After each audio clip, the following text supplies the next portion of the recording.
Welcome to the Hobby Nonsense Podcast, everyone. My name is Jesse Gibson. I'm the host of the show. And this is episode 4. I can't believe we're already at episode 4. I am very happy to say that each episode, I continue to get more and more of a response from you, the audience. I can't say thank you enough. And that response has been mainly very positive. But it's also, what I like about it is that it also includes ideas that you guys have for, things to make it better, things to make it more exciting, or things that you want to hear about that you were questioning forever and you just never got a real good answer on.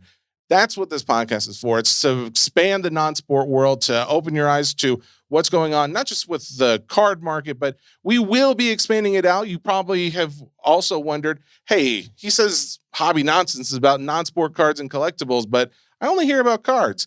Well, that is primarily because of the history of my podcasting comes from the sports cards nonsense world, which is a card focused community.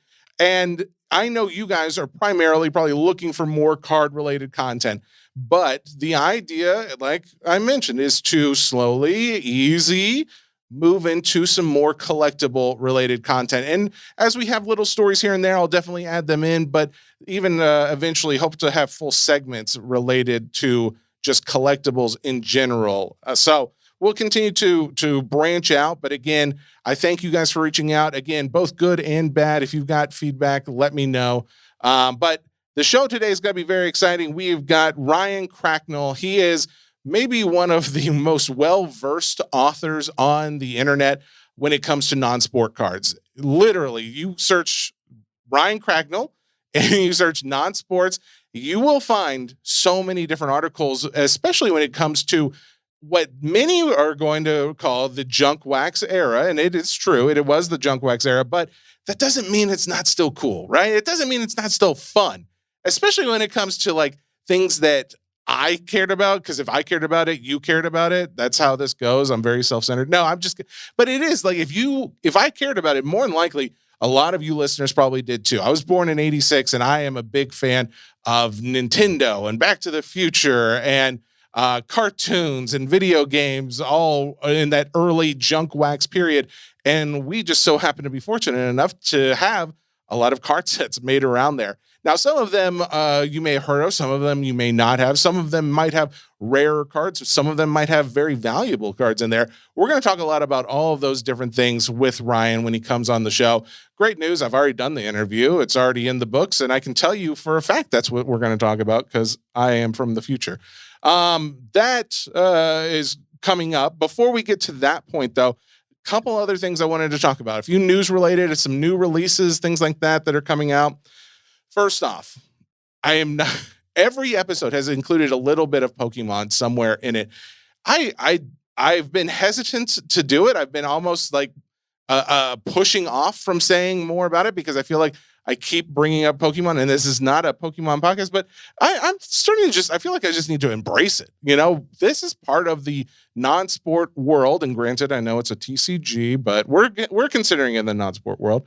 And there's just so much that's going on in the news around it. So first off, I just want to do a quick update on a couple things in that space before we jump over to another interesting topic. But Pokemon Prism Evolutions, that is one of the newest sets that was just released. And I am pointing this out because I got some information from someone who has allocation in Pokemon. And I'm not going to name names because I don't want their allocation to be affected or anything like that. But right before Prism Evolutions came out, they were saying how they got very, very little allocated, like record-setting small amounts for what they usually get. And that's what you were kind of seeing in a lot of places, is what's caused a lot of this demand, it feels like, is just everyone is trying to get boxes of this, the ETBs or any other version of this, because they can't find it anywhere, or if they can, it's sold out immediately. And his theory was that in the week after the initial release, maybe 2 weeks after, you're going to see all of a sudden these stores that sold the product to come out and say, hey, we just got a big shipment, a new shipment of product come in, come and get it. We're ready. We're restocked and ready to go. And his theory is basically that these distributors were not saying anything, not that these stores would know, but he was saying that the distributors were just holding on to a ton of product, and that within a week or two after the initial release, you were going to see people just all of a sudden have more product when really they had it all along, but they were creating almost like a false sense of scarcity to build up demand. And I'm not going to lie, I just saw a post that said, hey, go check your targets. They just got a huge new update and release of the Prism Evolutions. They got restocked. You can go get your ETBs right now. And that's like a week or two after the initial release. I don't know what to tell you. The fact that he made the theory, then we're in that time frame, and he's saying, and I'm seeing these posts about it, it raises questions. I don't know, because no one has really given a good answers why Pokemon pricing is what it is right now. I've heard a lot of different theories. I know when we had Ray on, he was talking about Pokemon pricing. No one's given a concrete reason as to what has caused this surge in boxes of old wax and individual card pricing to go up like it has. But that is one thing that I think we could maybe attribute to some of the newer product being so high in pricing right now. Another point that it does still kind of relate to Pokemon, but it's just more of a non-sport thing in general.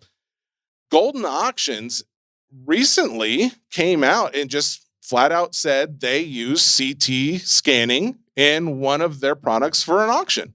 Now, it's interesting because I don't know if I've seen anyone else just come out and say, hey, we used a CT scanning service to check some of our product.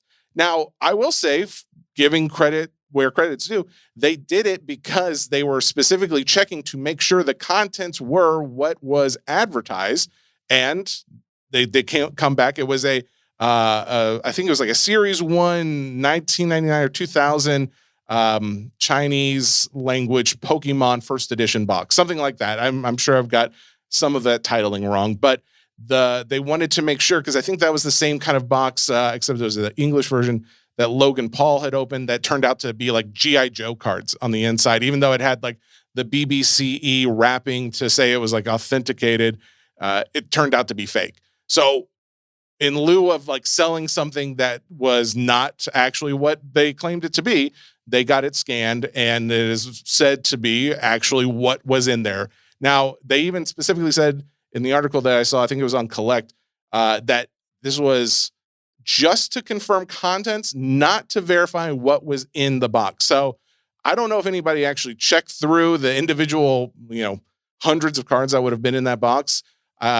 Hopefully they didn't, but either way, they're not releasing that information if they did. And they're saying that it was just simply to confirm the cards were what they were. So just interesting note that to see the use of CT scanning as it relates to something in the card space, specifically the non-sport card space. One other thing I wanted to make sure we're talking about on these episodes is new releases coming up. Last week, I teased the Star Wars Antiquities release. That is the next big Star Wars product that is going to be coming out actually, I'm recording this on January 27th. You'll hear it as early as maybe the 28th. But this doesn't come out till January. I think the street date from Topps is February 5th. I'm going to be breaking some of this over on Fanatics Live, but I got 2 cases. And to be clear, in a case, there is 1 box. And in every box, there is 1 pack, and that pack has 9 cards. It is a high-end, very scarce product. I could only get 2 of them. I got 2 on my account. Mike got 2 on his. It looks like I might have gotten 4 cases altogether of this. It is nice in the sense that of those 9 cards, 5 of them will be autographs. And of those cards, you have a chance to hit now this is not a real metal, but Beskar inspired metal cards. So there will be like actual metal cards printed on there. They are on-card autos from multiple celebrities, including Natalie Portman, who's used in some of the marketing materials. You also have Pedro Pascal as the Mandalorian. and a number of others. There's not a full checklist out as of yet, but we can only assume most of the bigger stars are going to be signing, if they're still alive, to be able to sign on card. The other materials that are used, it's not just metal cards, but they're also using, in some cases, wood. So you've got a chance to hit like a wooden card, the metal one, and then there's, let me see if I can find, I think it's, they're just like a framed autograph, some kind of gold framed autograph, which I'm very curious to see what that will end up looking like. But the fact that they're doing these different materials to print on, I don't know. I just like that it's something different. I think that's kind of cool that it's going to be changes in what we're used to as far as just opening up a pack of cards and pulling up a cardboard piece of artwork. The other thing that's nice is that every box does include like an oversized sketch card, and the sketch card looks to be pretty straightforward as far as it's just the art and just says Star Wars at the bottom of it. So there's not like a bunch of writing on it. So you could actually use this almost like as an art piece or something like in your office or your room or however you want to display it.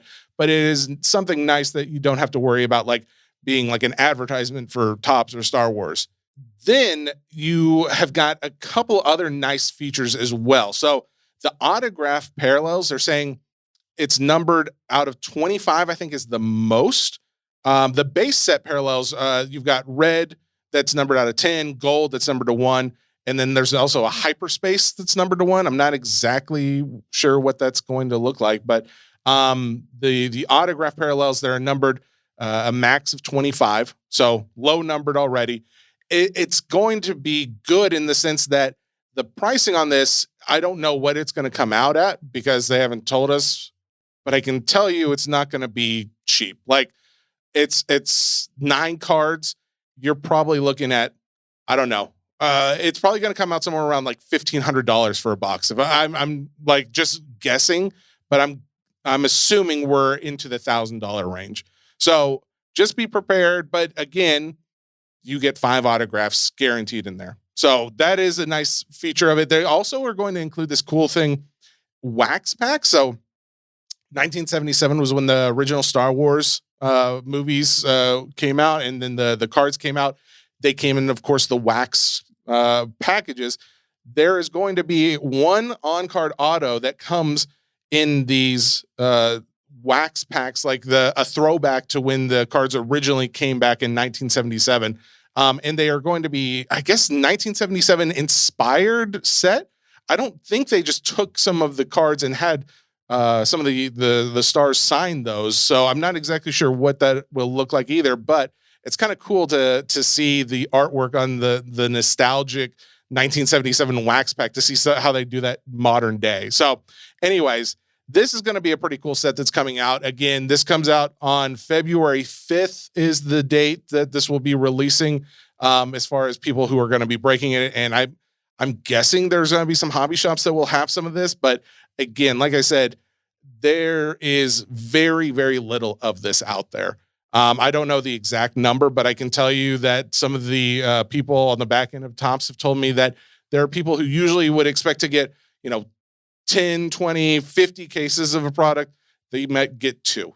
And the fact that I got 2, I was more than ecstatic about. So that is one of the new releases coming up, one of the bigger ones. You're also going to have a few other releases, but that's the only one that comes up within the next, from this podcast to the next one. So I'm going to try and keep us up to date as we go with this pod of new releases. That's the biggest one. There's another one coming out for Cheers, the TV show, coming up soon, but that's for the next episode or maybe the one after that. All right. So let's go ahead and get into our interview with Ryan Cracknell. So we have got Ryan Cracknell in the office here today. Not actually in the office. I couldn't afford the flight to get Ryan down from Canada today, but Ryan is joining us via online means. Ryan, you are, if I am correct here, you are the editor, the hobby editor of Beckett. Is that right? Yep. How did you get into this? Oh gosh. Do you want the short version or the Well, considering as we got a lot of non-sport to talk about, you can go short, and if there's details I need to know, I'll ask it. Sure. I'm a card collector who lives in Canada who doesn't really collect or even watch hockey. So back in that sounds the late blasphemous. 90s, totally right. So that's why I'm hiding in my house right now. Back in the early ages of the internet, I wanted to trade cards, so I started a website. At the same time, I was going to university, thought of being a journalist. That did not work out, thankfully, at least newspaper journalist, I should say. Okay. So as I continued to develop my own website, took another job back in 2011 for another website. And then in 2015, I made the jump over to Beckett. And then in between there was some freelance magazine articles with a few different publications, and writer, card collector. Now I'm at Beckett. So I will say this, Ryan, before I reached out to you, I had seen some of your writing without knowing who Ryan Cracknell was. I just saw the posts that you would have on non-sports stuff and sports cards as well.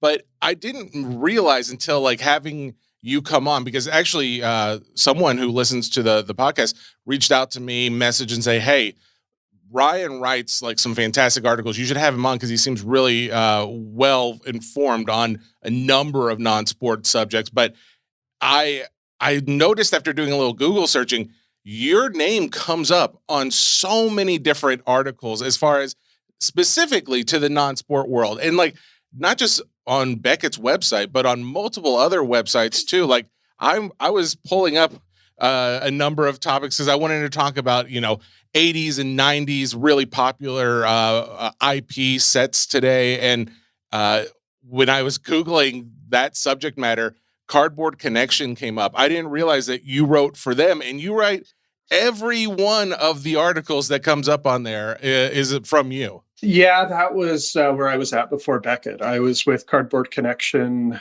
from 2011 to 2015. I gotcha. Okay. That was kind of where we found a little groove over there. And I have my own personal website as well. I was going to mention that. To have fun. So that's Trader Crack tradercracks.com. Is that right? Yeah, that was that old trading site from back in the day. It's just kind of evolved from GeoCities to one day I went and got a URL and tried to make it look fancy. It looks like you cover TV. It's broken up to like TV, movies, comics, Star Wars. I mean, like basically all of the main non-sports subjects, Garbage Pail Kids, Disney, music, and then you also have a sports card section on there. Do you write literally all of the articles for these too? Yeah. Wow. You're a busy man. Yeah. Well, I like cards, and the stuff that I do on my site is kind of the for work, low priority. So I only have so many hours in the day, and I like looking back on stuff. I like looking ahead at what's coming up. And okay, can I say this before we go any deeper and we actually start talking about cards? In my searching, I also found you did some reviews for Rotten Tomatoes. There's a website that's linked to your name on Rotten Tomatoes that is like about apple cider. Do you make apple cider as well, or is that something different? No, that was when I was going to university. There was this guy in town who was starting a review site or had a review site, and I needed exposure. Mm-hmm. At least I thought I did. And this mysterious guy that I never met, even though I wrote for him for like 2 years, would come and drop off VHS tapes on my doorstep, 3 a week. I would watch them. It was like a bunch of Dolph Lundgren action movies, the direct-to-video stuff of the mid-90s. Wow. And so it was actually a really big movie review site at the time. And I guess he couldn't make money off of it, whatever. And he moved. I'm on Vancouver Island, which is on the very west coast. He moved to like a smaller island right next door and started a apple orchard place. And that's where that now makes a lot more sense to me, because I was like, how is it that we've gotten from movie reviews, non-sport cards, and now apple cider? Okay, it's coming together here. All right, Ryan, let it never be said that I don't do the research on my guests. Okay, that is just a fact. I go deep dives.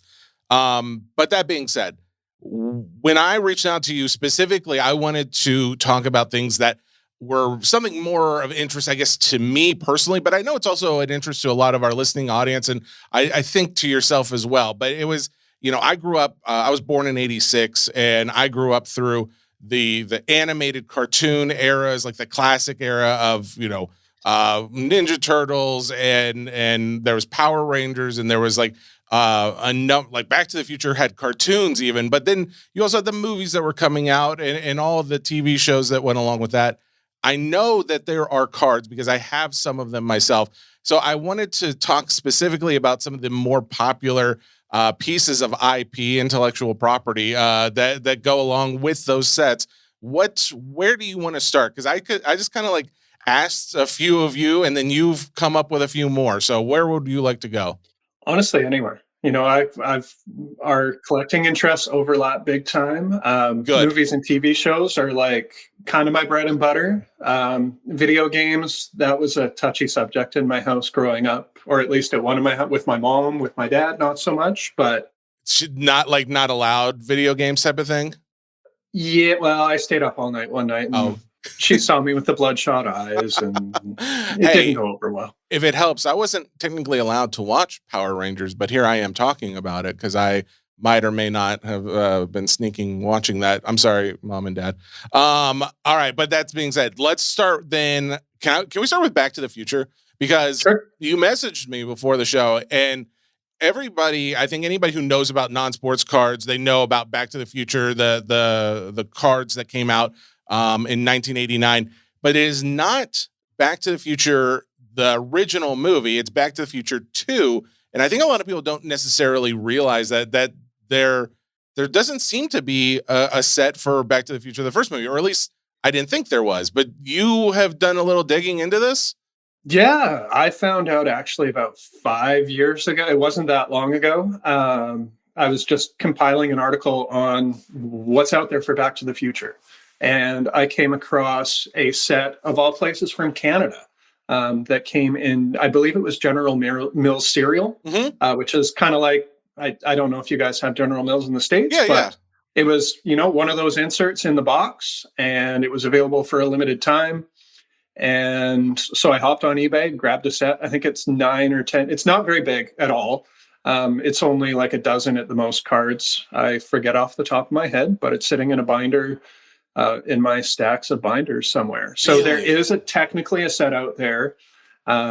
If you step outside of cards a little bit and you move into the Panini stickers, they also did a set of stickers back in the day, which are pretty tough to find. And if they're out there, pretty pricey.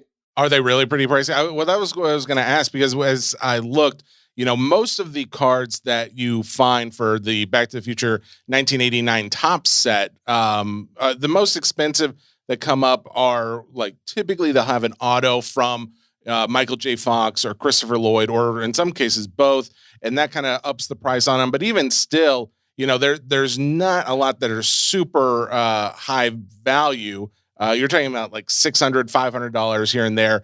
Now, granted, I did find there's a 1989, the number one card in that set did like $750 as a PSA 10, because getting a 10 in any of these sets is very rare and very difficult, and it typically ups the price. But what are we talking about? Like if you were to say that cereal, the one that you found in the cereal set, or the Panini stickers, what kind of values are we talking? Oh gosh, the cereal ones, I actually haven't even looked in a very long time. The last time I did, I honestly don't know. With the Panini set, I would probably anticipate several $100s. Really? Okay. If you were to track down a set, and even singles, probably my guess would be like $5, $10. That's not bad then. Okay, good. Times it by 300 stickers, if that's it adds up. That definitely adds up. Okay, I take back my that's not bad. Do you find it too, when we're talking about non-sports, that for the most part they're more affordable for the actual collector of the card? When we talk about sports cards on the SCN podcast, I find that oftentimes you have to be pretty well off to be able to afford some of those sets, especially if you're wanting any like parallels or numbered things. But especially some of these sets that we're talking about today, I feel like these are actually achievable things to collect, or even if you just want like one or two here and there, they're actually something that most people could get their hands on. 100%. Honestly, that's one of the things that I love. I'm a completist. I like having everything of something. Uh-huh. So the stuff that came out in the 80s, especially if you go back to the 70s, they're super attainable. For tops, most sets would have 88 to 132 cards. And then you'd have one sticker that was typically one per pack, and there'd be 20 stickers. So if you were like the rich kid on the block who got the whole box from the corner store, you would get the whole set in one box, or maybe two. I wonder what it was too, because I noticed as I looked through. In fact, speaking of Beckett and non-sports, I have one of my more recent copies of the non-sport update magazine. I don't know. Choice. Do you write for this? I couldn't see any articles with your name on it in there, but I was curious. I wrote for them from 2005 through maybe 2 or 3 years ago. Oh, did my you workload really? just got to be too. Yeah, that was one of my original freelance gigs. Oh, cool. I pitched something for Batman Begins, and that turned into like a monthly column with them. Man, Batman Begins has some really nice autos in that set too. Mm-hmm. But that's for another decade that we'll talk about. But what I noticed when I was looking through this specific issue was it says the article is entitled "Top 10 Sets of the 1980s," which I was like, oh wow, perfect. What are the odds? Because I literally just started thumbing through this maybe an hour ago, and I noticed that a lot of the sets from Topps all have somewhere like in the like upper 80s as far as the number of cards in the set. Was there any reason for that? I believe it was the sheets, just how they were printed. Okay. I know a lot of sheets for sports cards back then were 132 cards. So maybe there was an 88 size. But if you look at the uncut sheets, that's going to give you your answer. That as makes to how more they sense. Arranged it. Okay. All right. Well, then, since we were talking a little bit about value, and that's one of the things I do like to acknowledge and try and educate people on is some of these things, not only are they affordable, but there are some higher price items. And I'm not sure if you did any digging yourself into this, but one of those sets that I have always appreciated are some of the Simpsons, the original early on Simpsons. Mm-hmm. And when I did, some searching to find what some of the higher value cards were in the non-sport space that span from like 86 to like 94.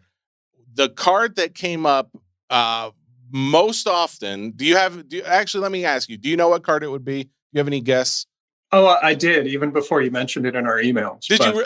Okay. All right. Well, I would have, as soon as you said the time frame there, I'm like, yeah, I know exactly what, because it's outside of the Harry Potter triple autograph, which is, again, probably another day, probably the most iconic entertainment trading card that you could even possibly think of for multiple reasons. All right. Well, then I'm just going to say it, and I'm hoping that we're on the same page then. It's the 94 Simpsons Skybox Art de Bart card. Is that right? Well, I thought you were talking about the Mrs. Krabappel rookie card. Wait, you're saying that? Yeah, okay. The Art de Bart's perfectly good. Wait. What is the Miss Krabappel one though? There's one is that more valuable? Would you say, or is that that's just Canadian humor? Oh, I don't even know. Dang it, Ryan! Your Canadian humor was so dry, I couldn't even pick up on the sarcasm. I blame myself. I'm so sorry. Okay, so we are on the same page. Good. All right.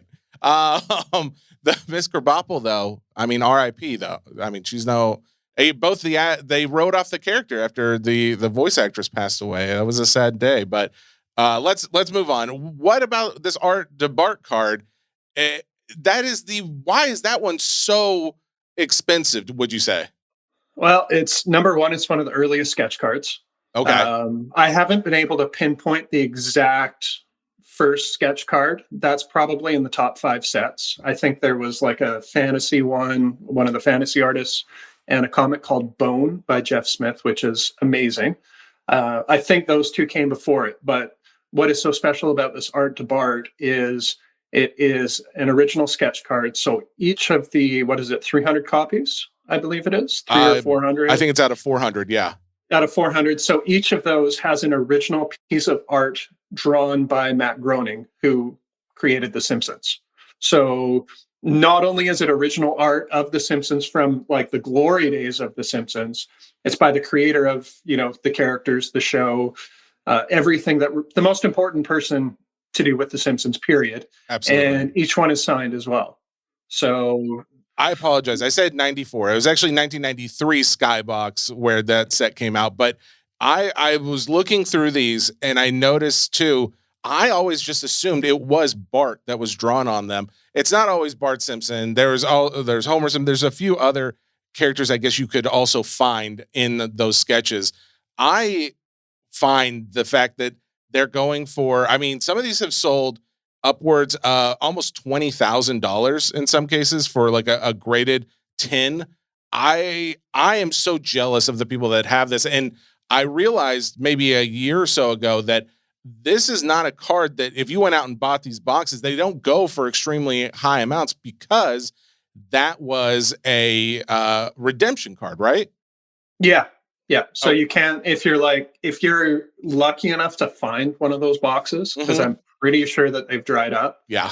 long ago, you're not going to find one in there. So just know that going in, it's an amazing set. It's super fun, super funny, great inserts. But you'll get the redemption card if you're lucky. But I'm pretty sure, I haven't looked at sales data for the redemption card itself, but even that, it's not going to be 20,000. But I wouldn't be surprised if it's a few hundred just for the redemption card.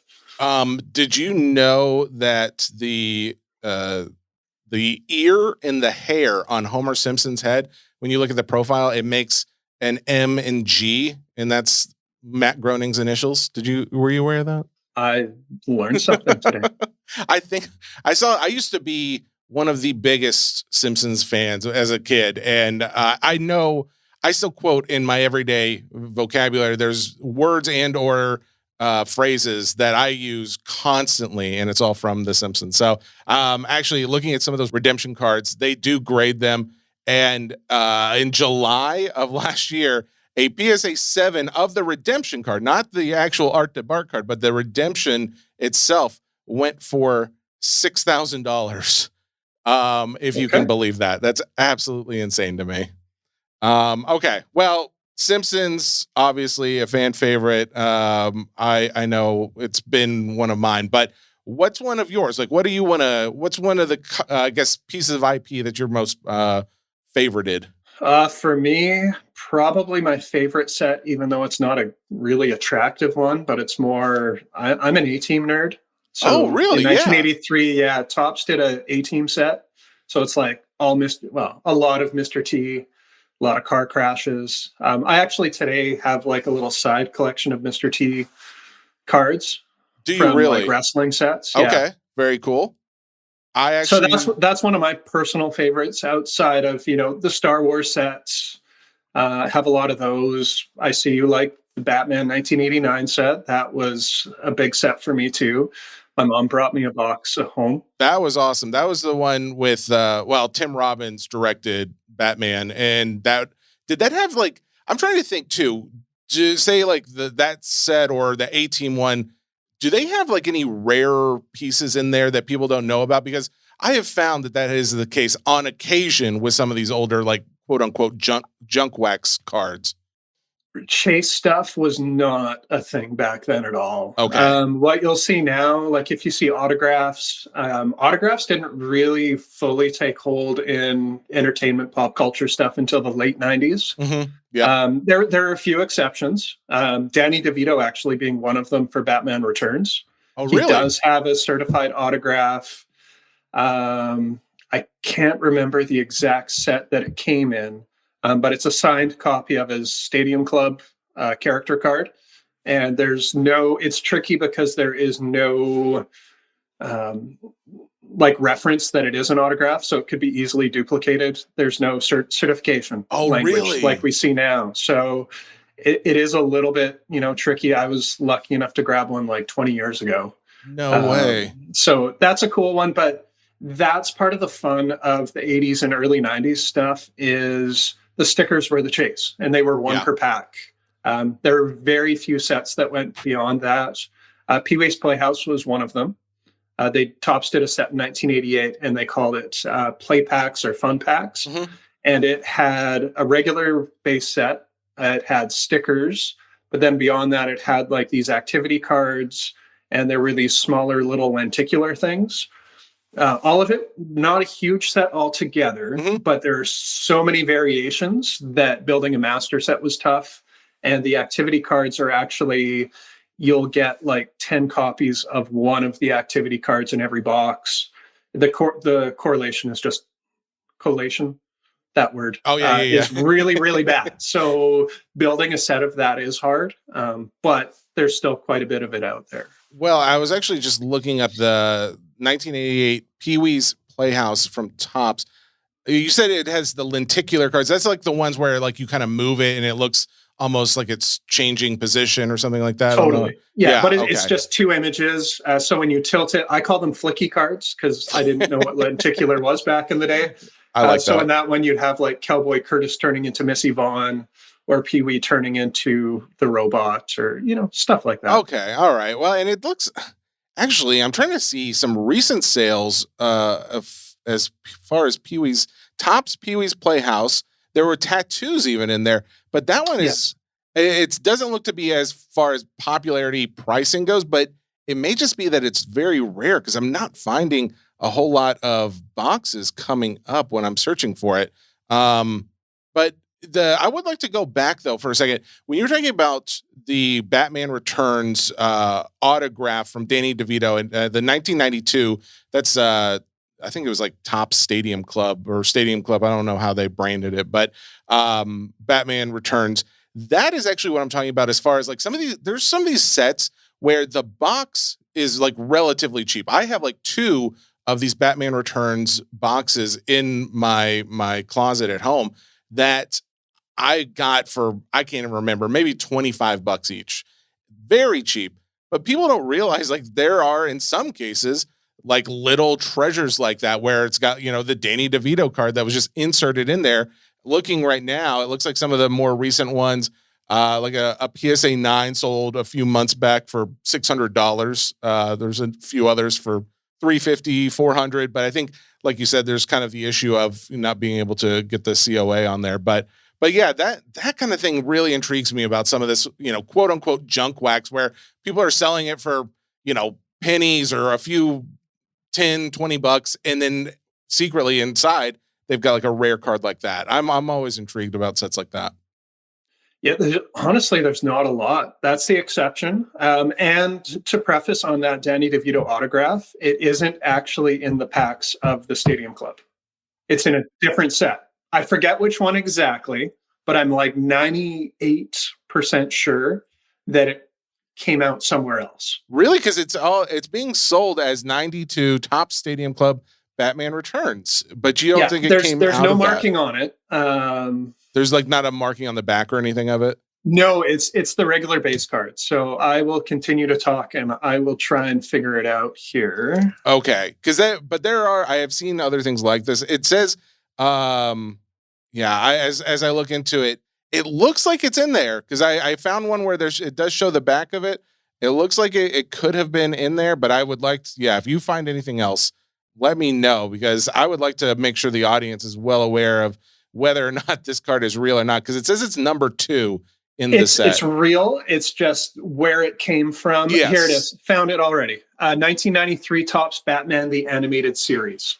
Oh, so it's really? nothing to do with the movies. It's Batman, but it's not the Batman movies. But it shows like his character, like his real life character. Yep. Really? So weird things happen sometimes. Even getting more and more specific. Yeah. It is Batman the Animated Series, Series 2. And he signed 2,000 of them in total. So the card itself is from the Batman Returns. Yeah. It could have been they got them signed afterwards, kind of because redemptions didn't exist. What's a redemption? It was the glory days of the early 90s. Interesting. So I bet that's probably how it was though. Like they got these because it's got the Topps Stadium Club branding on there. Now that I'm seeing the back of it, it has Batman Returns. It's one of the cards in the set, but it was in the animated series set that came out later. 1993 Batman the Animated Series, Series 2. Really? Wow. Okay. Well, that's going to be on the old bucket list. Make sure I get a box of Series 2 in 1992, you say? 93. 93, excuse me. 93. All right. That's Series 1 is pretty good too because it has the first Harley Quinn card. Oh, does it really? Yeah. Interesting. See, this is exactly what I wanted to know, though. That's funny because I don't know. Did you actually look that one up, or did you just know that one off the top of your head? I noticed it a few years ago. Oh, okay. In some research, I was looking. So I was probably looking because I haven't finished those sets off yet, and I was probably looking on ComC or somewhere, and I'm like, oh, well, one card is like $20 when I'm used to paying like 50 cents. Yeah, why is this one cost more? All right, well then let's shift gears a little bit. What about say video games? We talked about how that affected you as a child. What about Nintendo? Did you happen to find anything on that? I've got 3 video game sets actually that are on the rarer side. One I would legit say is rare. Okay. The other 2, when you go 1992 and compare it to everything else that was out there, they're quite rare. So I'll start with those, and they're both from Topps. Sonic the Hedgehog. So based on the early video games, it might even be the first one. I never had a Genesis, so my Sonic granny had one. My granny had one. Every time we went to Texas, I got to play Sonic the Hedgehog at my granny's house, which is weird because like she only bought it for me and my brother. But what year was that one? 92 or 93. I'm pretty sure it was 1992. Let me see. Doing a quick search. Actually, 93. It looks like 93 Topps Sonic the Hedgehog. Okay, so what's special about this set? It's just rarer. For 1992, that's still like prime junk wax. Yep. Where you would find millions of boxes. For non-sport, for movie and TV stuff, Topps would often print vending cases of just stickers. So a lot of sets like the A-Team, for example, you can go on eBay and find a case of like 3,200 stickers. Oh, wow. So obviously lots of duplicates because there's only 22 in the set. Yeah.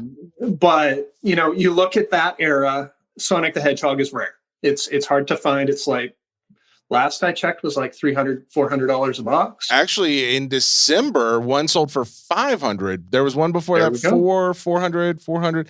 But here's what's interesting is like, and I have to like look at the listings to see if there's anything very different. These have kind of jumped in value. There was one that sold for like $200 in early February. Oh, you know what? That may have just been a one-off because then there were some that were sold for $300. Okay, so this has been for a little while a more popular sought-after set. It looks like, being that, like you said, it may have been one of the first ones. I also saw before looking at the box, does it have hollows in it? It has, I forget, it has stickers. I know it's like a lot of game screenshots, okay, which isn't too exciting. I think there are hollow foil. There are some sort of insert cards here. Yes, Prism.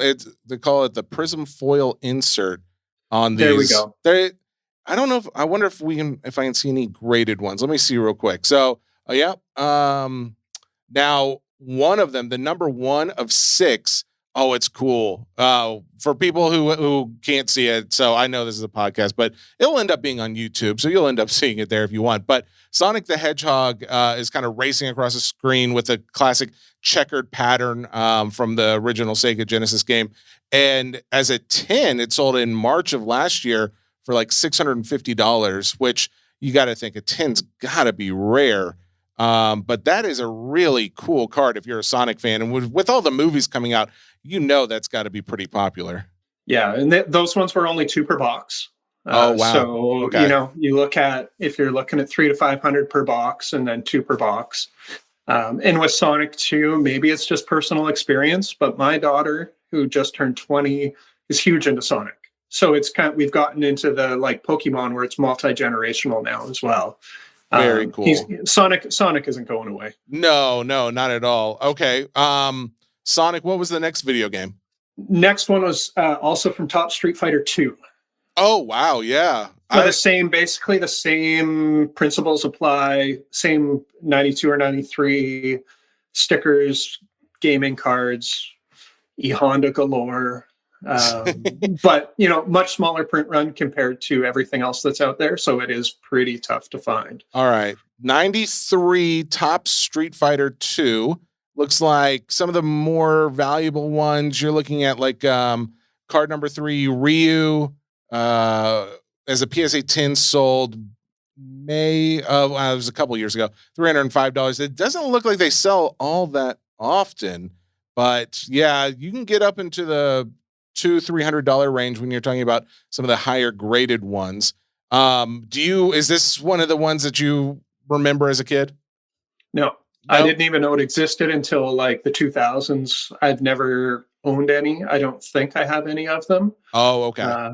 They're kind of I played my Street Fighter, but see, I wasn't allowed to play Street Fighter, which is funny because we had Punch-Out on Nintendo, and I do have some Punch-Out cards. In fact, there's one right over my shoulder on my shelving back here. There's a Punch-Out card, but yeah, I couldn't play Street Fighter.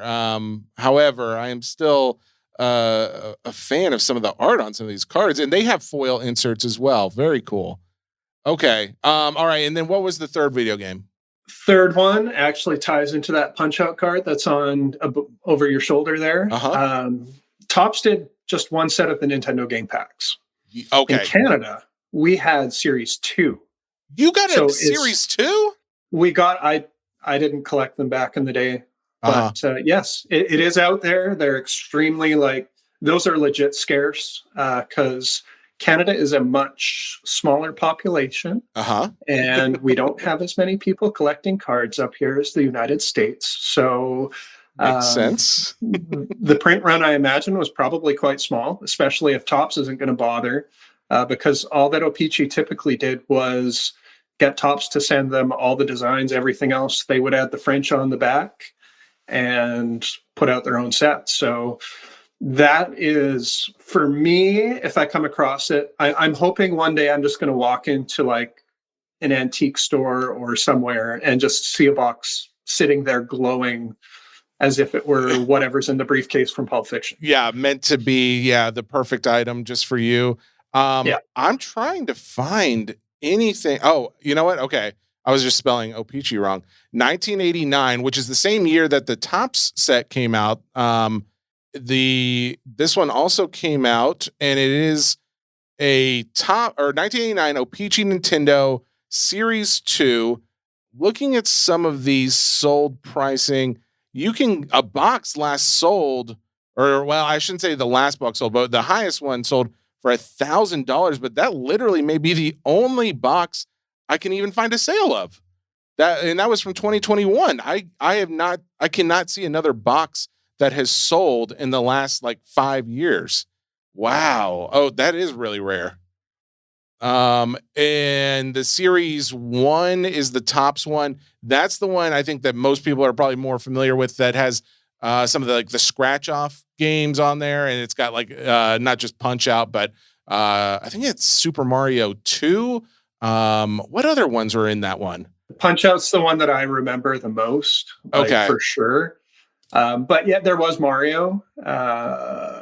It was sadly not Super Mario 3, which is what I always wanted, to have something with the raccoon suit or something like that. The Super Mario 2 was probably my least favorite of the Mario games, unfortunately, but the boxes themselves are still pretty expensive. I've not found many that you could get for less than a couple $100 at the very cheapest. And that's if you can get one that's it's not well wrapped and it's got some markings on it and things like that. Cause I think some of the ones that have, if you got say a BBCE baseball card exchange where they'll do the wraps and all that stuff, those can be upwards close to $500. Yeah. And actually, one thing now that you mention it, with the 1980s Topps stuff, quite often you'll come across boxes with a black mark across them or an X. Yeah. What's with that?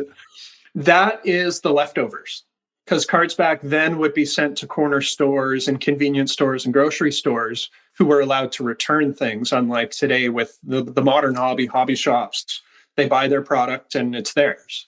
Whereas Really? back then, the retail, even actually today, the retail stuff gets returned, and that's how we see, repackaged stuff and whatnot. So if you see the X or the black mark, it simply means it sat on a shelf or in the back room of a grocery store in America or Canada for a while, and Yeah. it didn't sell, and it got sent back.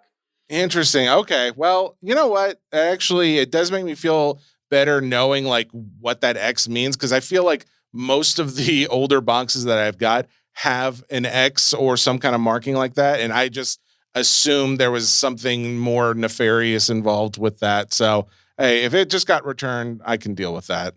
Granted, it does seem to, like, looking at some of the sales on the boxes, you can tell those are going to be a little bit more affordable ones versus the ones that don't have any X on there, obviously. Looking too at some of the singles in here, the ones that are selling best look to be the Super Mario 2 scratch, the scratch off ones. Was that like a game involved in those sets? I believe so. There was like that interactive, you scratch it, move along to the next point, Gotcha.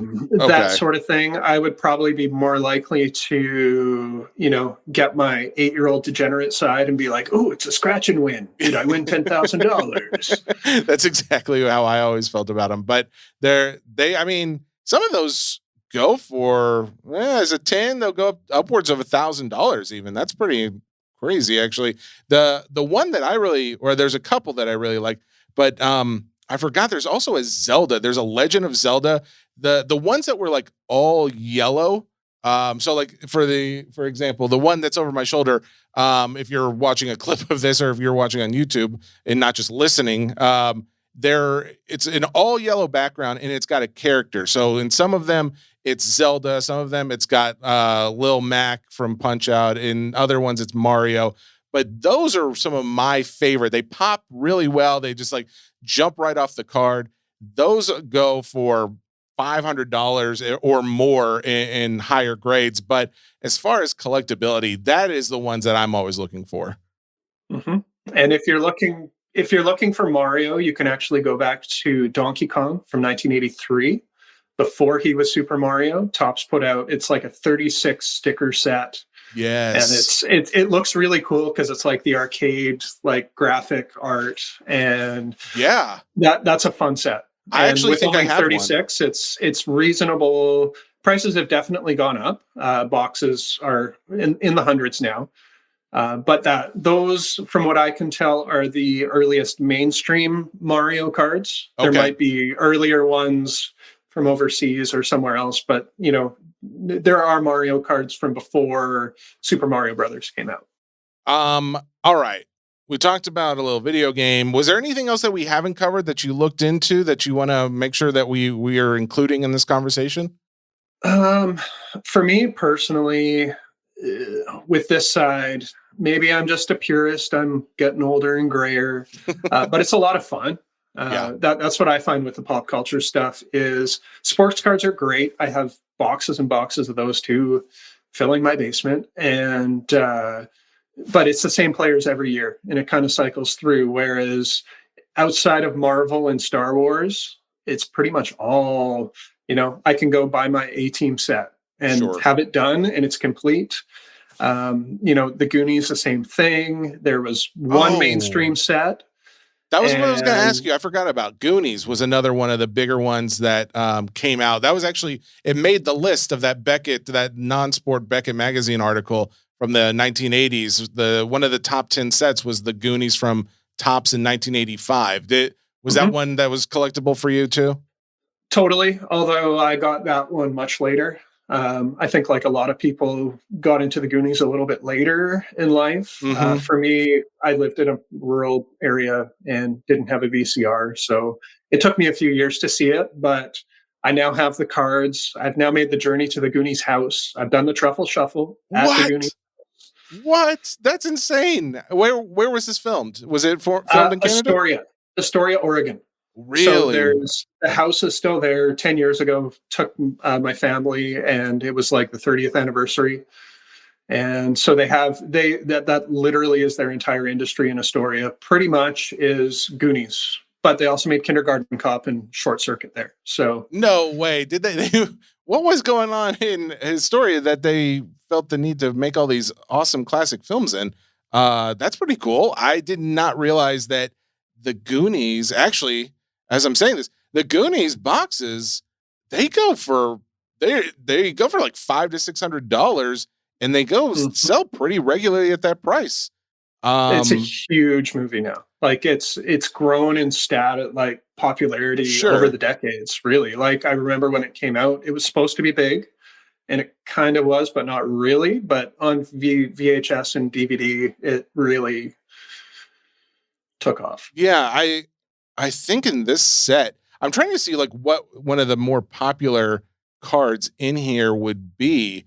I mean, there is obviously, you've got Josh Brolin was one of the actors in the movie, and there's an auto of his that sold a couple years ago for like $600 or something, but I'm not seeing any like specific card that seems to stand out as being like the big chase card. However, I say all that, and there is something that sold back in, and maybe this was just the height of like the bubble, but in February of 2022, and this is on Card Ladder, so I think it's accurate.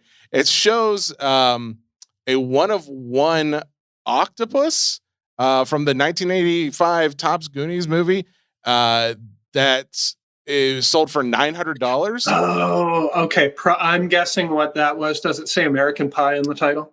No, but I know. Oh, I know. Because it could be a buyback from the American Pie set, or one of those like 75th anniversary. Okay, it might have a stamp because that is one of those sets, like most of them from the 80s, where you just have the set. And the autographs, that's a great set for conventions because so many of the actors are making the circuit still today.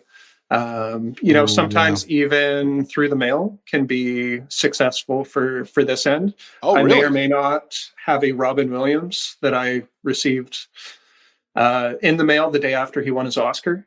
No way. For what movie?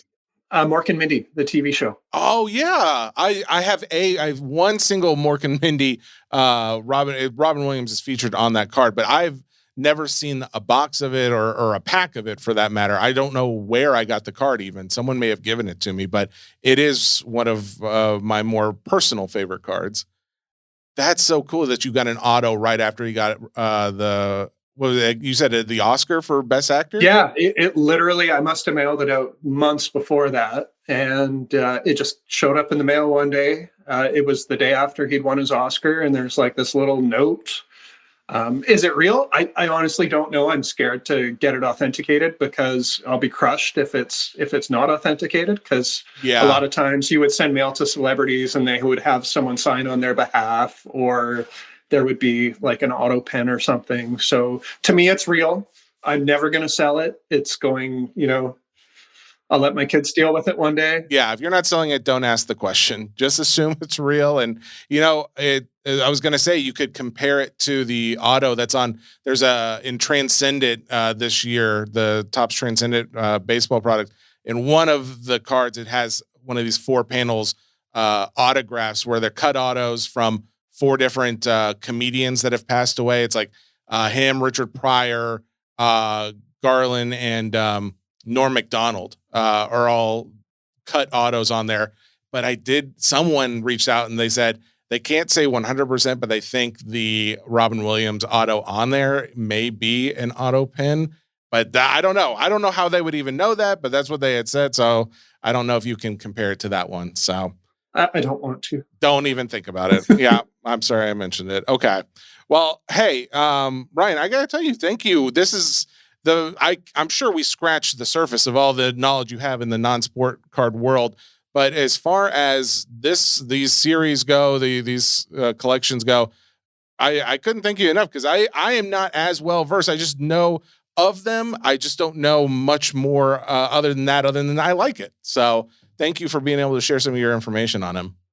My pleasure and honor. Yeah. So if people want to read more of what you write, they can go to, I know Beckett, basically anything about cards seems to be written by you, but anything else, where would you like to point them to? Oh gosh. Beckett.com/news is, the easiest way. Tradeofcracks.com. If you're curious about a set, just Google it. And if I've written about it, it's probably going to pop up. I thought you were going to say, if I've written about it, it's probably accurate and it's the best thing you'll read. So there you go. No, that's cool. And I guess on Twitter or X or whatever you want to call it, at Trader Cracks, I try to be fairly active on there. And nice. Yeah. Oh, you know what? There was one movie I never talked with you about, but the only reason I thought of it is because I remember reading it. I think it was in your Rotten Tomatoes bio as one of your favorite movies, was E.T. Is that right? It's my favorite movie ever. That was a 1982 Topps set. Was that fairly popular? I don't really know much about that set specifically because for me, yeah, it is. Okay, maybe not value wise because kids today they don't like ET like us 80s kids did. But for me personally, that was my first set of cards that I remember like getting packs of. Like I can still visually see the grocery store peering over the counter, and it was a big deal to get a pack of cards because even 25 35 cents was a lot of money back in the day. Oh, for sure. For my family. So getting those cards and like the smell and like the gum smell and organizing them, and it's definitely I have that set. I have the Topps version, the O-Pee-Chee version, bindered up, some stickers. What's cool about that set, I will throw in there is a deleted scene in there that is not in the actual movie with Elliot in the principal's office. And the principal, I don't know if you know, there was a deleted, he isn't in the final cut of the movie, but Harrison Ford was the principal in E.T. No, wait, is Harrison Ford on the card? I think his back might be. What? That is so cool. But no, I mean, either way, the piece of trivia is very interesting. But man, that's cool. I never thought that they could have cards of pieces of the film that didn't actually make it to the final cut of the film. Well, they would make the cards well before the movies came out, and it wasn't like the special effects extravaganzas. Sure. The Goonies actually has it as well. That octopus that you mentioned isn't in the movie. Oh, that may be why it's going for so much more. Wow. Okay. And so there's a cut out there. It might have been in the TV cut or something on a VHS tape. It was well known that this octopus existed, but it wasn't in the theater version of the movie. But there's a trading card. Star Wars, you can see lightsaber spelt 2 or 3 different ways in the early sets. C-3PO spelt C-3PO or written in like words. Oh, the same with R2-D2. They did the same thing in that one too. Yeah. No, I'm glad you're saying the thing about the octopus actually, because as someone who enjoyed the Goonies, but I wouldn't say I'm the biggest fan. I did not remember that octopus at all, and I was just kind of like going with it. But I'm glad to know it was from a deleted scene. And looking at the ET set, what's funny is the boxes actually do go for about $250 or so, but it does have a few singles in there that have sold in the last couple of years for almost $500 in some cases. Like the a high grade, it's a PSA 9 of the just photo. It's got a yellow background and it's ET, just him alone on the card, and that one as a PSA 9 sold for almost $500. So. Yeah, there's a few in there. Steven Spielberg has an early card in there. He was in Close Encounters, but he does have one where it's him, and that's, I'm guessing, the first set with Drew Barrymore. Oh, that's true too. Yeah, that's probably her rookie card, isn't it? Or well, I don't know. We don't use rookie anymore. I'm sorry. We after my last episode, I realized first appearance, I think, is what we're trying to push for. Something like that for non-sport cards. I dig it. Yeah, I'm 100% the same way. Hey, we already did your outro, but thank you again, Ryan, for joining, for sharing your information, and hopefully we can talk more in the future. Anytime. My pleasure. Thank you. Awesome. All right. Well, that's again Ryan Cracknell of Beckett, of Trader Cracks, and check him out. We'll be around the internet forevermore. All right. There you go. Ryan is like he sounded. He is very, very knowledgeable on all non-sport things, but really he also knows a lot about sports. So I'm not going to downplay the popularity of sports cards on this podcast because I'm not a fool. But if you're into that too, he seems to be a very well-spoken writer, if that makes any sense. The way he comes across in his writings of these things, I don't know. It's an easy read. It's to the point, and it's very interesting because he covers a variety of topics. So definitely check out his stuff. All that being said, guys, I am curious if there are more people out there in the world of non-sport cards that you're aware of that know about topics that you want to hear more about. Please reach out. There is an email address, of course, the Facebook group Non-Sports Cards Nonsense. That's the group that kind of started a lot of the desire for this podcast to even exist. So you can feel free to message me on there. Jesse Gibson is my name on the website. But if you want to just reach out via email, you can reach out at info@hobbynonsense.com. Feel free to share someone's name, some topic, anything like that. I want to make it more fun. I want to make it exciting and enjoyable to listen to as we continue to evolve with whatever the podcast turns out to be. My overall goal is to make it as entertaining for as many people as possible. And that's only going to happen if I get to hear from you guys, not only the good, because I get a lot of that, but things you want to see changed or different or added in. I am more than happy to take those suggestions. They won't all necessarily be used, but I would love to hear what they are. So again, feel free to reach out on Facebook, on social media, other places, or on the email, and we'll go from there. All right, guys. Well, that is episode 4 in the books. We're looking forward to next week's episode because next week is going to be pretty cool. We're going to have the president of Upper Deck joining to talk about some of the upcoming non-sport card releases. Now that Marvel is no longer under their licensing, they are going to be doing a lot more when it comes to the DC universe, which is pretty exciting when you think about the new James Gunn version of the Superman movie and what other films and TV shows are slated for this upcoming year and the next couple years in that universe. So we're going to pick his brain a little bit about what sets are coming out, both in the movie, TV, video game, comic, all that kind of stuff, worlds. And hopefully you guys enjoy that interview. Also, as a side note, if anybody from Leaf is listening, I have reached out to a couple people over there. I have gotten 0 responses, which is weird because I typically get a response back. So I would love to have someone on to talk about Pop Century or any of the other non-sport products as well. Guys, if you know someone at Leaf, why don't you just put a little bug in there? Say, hey, Jesse over at Hobby Nonsense wants to have you on the podcast. So just a thought. All right. That's the end of your show. Thank you guys so much. Have a great week.